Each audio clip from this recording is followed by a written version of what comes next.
I love great conversations. Hi, my name is Angel Jones. Thank you for joining me on 12-minute convos where I help you create a brand of your own unique, real self. Listen in as I have conversations with amazing people from all over the world. Good day, Nick Schiffer. How are you going on this wonderful, beautiful day? I'm doing well.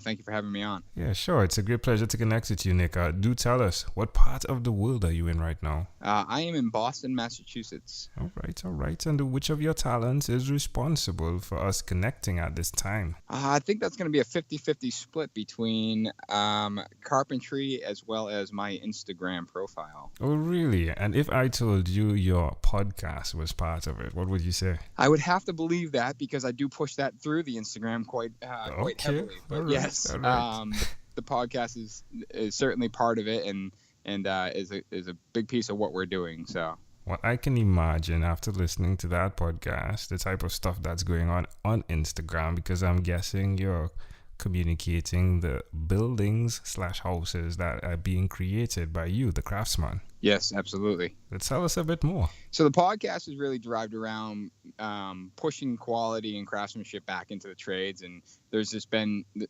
this huge push towards college and going to school and doing going to school for a degree to get a better paying job, and there's been such a lack of focus on the trades and the craftsmanship, and there's been a lack of training in those fields, and a lot of the carpenters and plumbers and electricians that we're using are older and getting ready to retire, and there's far fewer younger guys that are interested in it.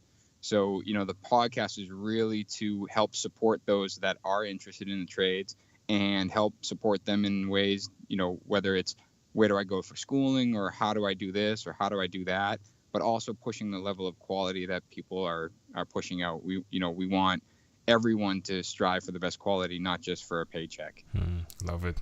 Now, there were definitely other guys that were on with you on the podcast, right? Yeah. So what's their names? Yeah, so I'm a co-host with John Horahan of Vintage Builders, as well as Tyler Grace with TRG Home Concepts.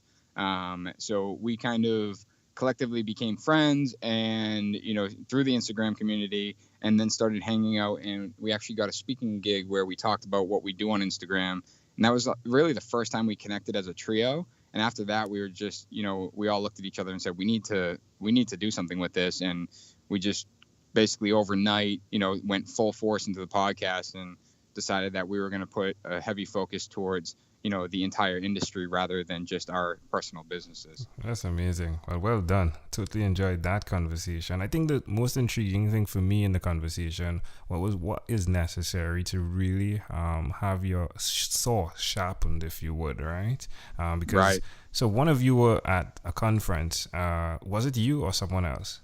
We've done a number of conferences. Sorry, on the last conversation, your last episode. So someone is at the conference and they're talking about the types of stuff like air quality that is being taught and roof building. Oh yes, so that was a guest we had on Matt Reisinger. Okay. So Matt Reisinger is a building science guru down out of Texas, and he was actually up in Boston. We were able to collaborate a little bit, and we had him in the podcast studio, and we chatted about what he knows best, and that's strictly building science and understanding the way houses work as a system. Yeah, pretty amazing stuff. It's the one challenge with a panel, right? Or having multiple hosts on the podcast. It's like, okay, who is really who here when you do meet them, right? Exactly. Yeah, I've heard the challenge with other podcasters as well. Well, do tell us, Nick, one other thing that you've done consistently over the last 3 years, please. I think that's really pushed my brand as, from a personal aspect, my business, I've decided to focus on building a brand behind it. And then allowing the business to build under it. So, we're constantly learning, and we're constantly pushing the envelope, and we're constantly pushing ourselves to be better and better craftsmen. So when we are at, I hate to say our peak, but when we do peak, or every time we peak, there's a brand associated with that. So really focusing on, building a brand and building a brand around craftsmanship.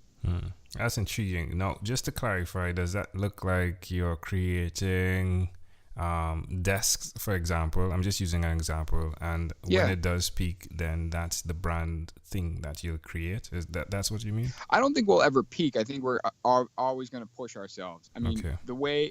what I've done with social media is I've decided to give a different experience with my clients. Is that here you can follow along the entire process and follow and experience the behind the scenes. And I'm going to give my clients and other building professionals my secrets. And I don't think my secrets are anything special, but instead of holding them in, I'm going to share everything I know in each step of the way. Because what I want the other guys that are in this industry that might be below me or just starting out to have the resources to be better. And what that forces us to do is we're going to have to constantly innovate, because if we're not constantly innovating, we're going to remain stagnant, and those that we've taught are going to surpass us. I love it. So it's like you're cheating yourself into success consistently. Exactly. Yeah. Yes. I love it. How does that make you feel? That is tired. That's what it yeah. makes. I really do, like, especially the feedback. I mean, I get a ton of kids and ton of guys that are just starting out, and they reach out and they're like, listen, I never thought of this, or I can't believe you're sharing this, and it helps me out so much.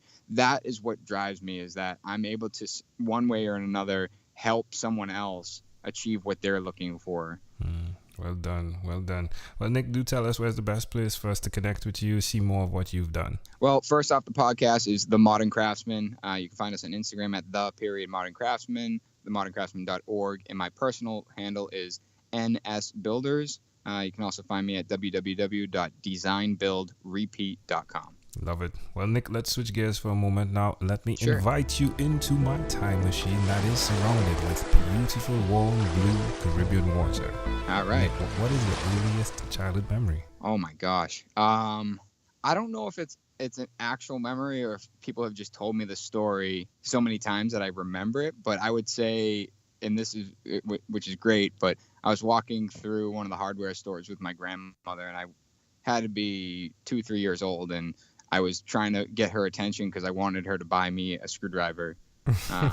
And I kept yanking on her arm and calling it, I think I called it a doodah instead of a screwdriver. But I don't know if I've heard that story so many times or if it's a distinct memory, but that would be my earliest. Wow. How do you see that memory connecting to who you are today? Oh, I mean, that's pretty obvious. I think the fact that I'm trying to buy tools when I'm 2-3 years old, directly relating into my path of becoming a carpenter and craftsman. Can I offer an interpretation to the thought picture you created in my mind? Yeah, sure. I love the idea that you are reaching onto the individual that is carrying the knowledge, if you would, the older person, the craftswoman in this particular scenario, to give you the tools that are necessary to create the thing you desire. Yeah. Now you're doing that. Now you're actually the person that is giving the opportunity to those that do desire to access the tools that's necessary for their craft. Yeah, full circle. That is eye-opening to hear it that way. It's That's amazing. cool. I have one more to add. Sure. You're naming it over, right? I mean, you're naming the screwdriver the doodah, right? Yeah. And now the things you're creating, you have the opportunity to name them over, right? Right. Pretty amazing stuff. Well done. Well, thank you very much. I appreciate this. This Yeah. is very, very, very cool to share. Share both ways. Yeah, most definitely.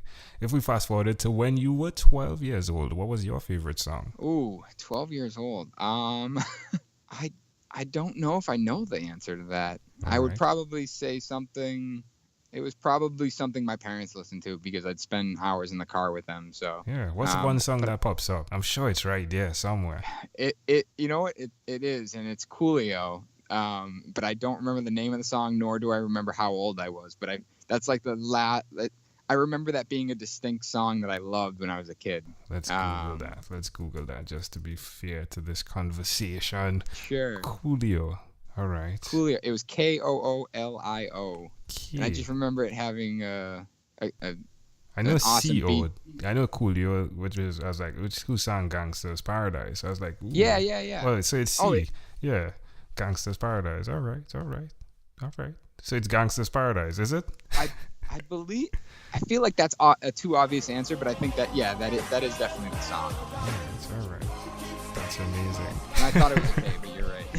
It is amazing because I think I was far too young to be listening to it. No, I think that song went with a movie, right? That was pretty impressive in terms of young people in a school system attempting to get out, if I'm not mistaken. But yeah, I know the song. Well done. Yes. All right. Perfect. So, Nick, we've arrived at our destination. But before we get off of this time machine, there's a small declaration form. So it's yes or no, possibly a bit more. We're going to move pretty quickly here. Are you ready, Nick? Sure. Nick, have you chosen someone to pass on your skills to? Yes. Are you married? Yes. Do you have children? Yes. Do you believe in God? Yes. Do you have an inner circle of friends? Barely.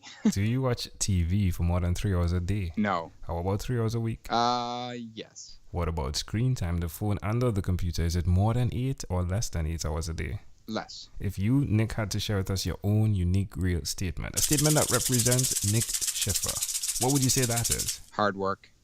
Love Work it. hard. Yeah. Both ways, right? It works both ways, right? Yeah, exactly. Just like that little boy asking his granny for the doodah, right? And now providing the doodah for others. I love it. Well, Nick, this has been a great pleasure. Before you leave, is there anything else you'd like to share with our amazing audience? No, I think leaving it on the work hard and hard work is perfect. Nick, this has been a great pleasure. Thank you for being on what is inspired by 12-Minute Convos with Angel Jones. Thank you so much. Thank you for being on 12-Minute Convos with Angel Jones. Stay tuned for more from our advertisers. Diabetes is a mountain pandemic. It's a disease that's not acute but chronic.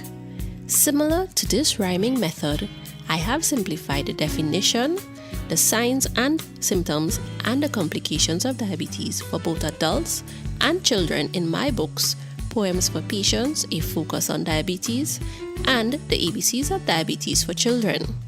These books are available on Amazon.com, and for more information, you can visit my website, poemsbyaj.com. That's poemsbyaj.com.